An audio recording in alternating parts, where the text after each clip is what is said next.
Marona ukay, ngwana o gobetse sekolong. What? No, I want to check what happens again. You understand what happened and see this danger box.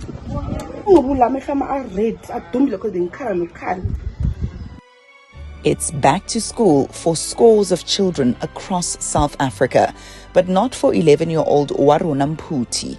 The grade 4 learner has not returned to Laerskool Booysen since the 6th of February 2025, when tragedy struck.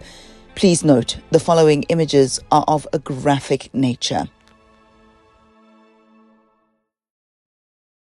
Warona's mom, Laerskool Mphuthi, recalls that fateful day when her son and another learner suffered severe burns after a transformer in or around the school property exploded while the boys were playing soccer.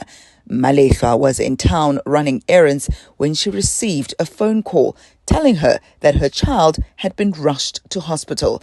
She says she was immediately disoriented. Marona ukay, ngwana o gobetse sekolong. What? What even like it's the people that are selling on the street that requested an Uber for me because according when he scream they took my phone. What's once again, where are you? He want the park net care. Then they requested an Uber. I know so many kids have died because of the electricity.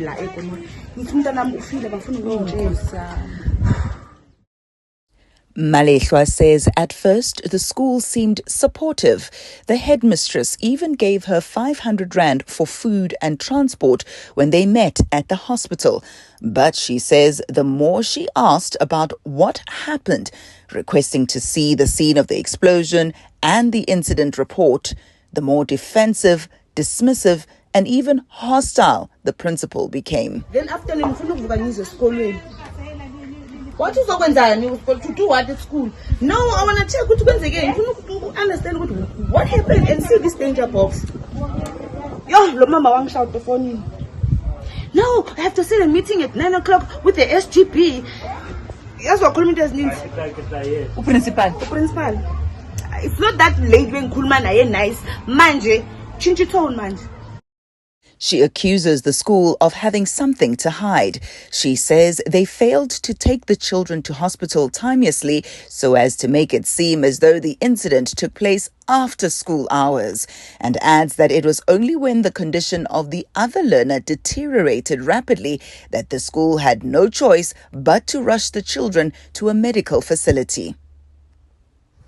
Because the way I call a woman, your money to the building to put his scholars to my pastor and building to shop pastor as well. Laerskool says her relationship with the school is now full of animosity, stating that she has been completely sidelined and denied access to critical information. She says what hurts her the most is that Warona has not received any counseling, post-hospitalization follow-ups, academic assistance, or help with finding a new school. No counseling. Incident. They got counseling.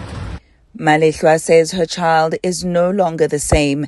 He struggles cognitively and suffers psychologically. Herself receiving treatment for mental health, she says she is struggling to cope. She believes that they are being victimized because she is unemployed and they live in Gomora, an informal settlement in Tshwane. We went to the school in a bid to find answers. All right, we're outside the school now. We are hoping to speak to the headmistress and find out what the story is. The principal was nowhere to be found. We met the deputy principal, who refused to speak to us about this matter. Without disrupting teaching and learning, we asked to see the transformer, but were denied several times. Our persistence paid off, and we eventually gained access to the scene of the incident.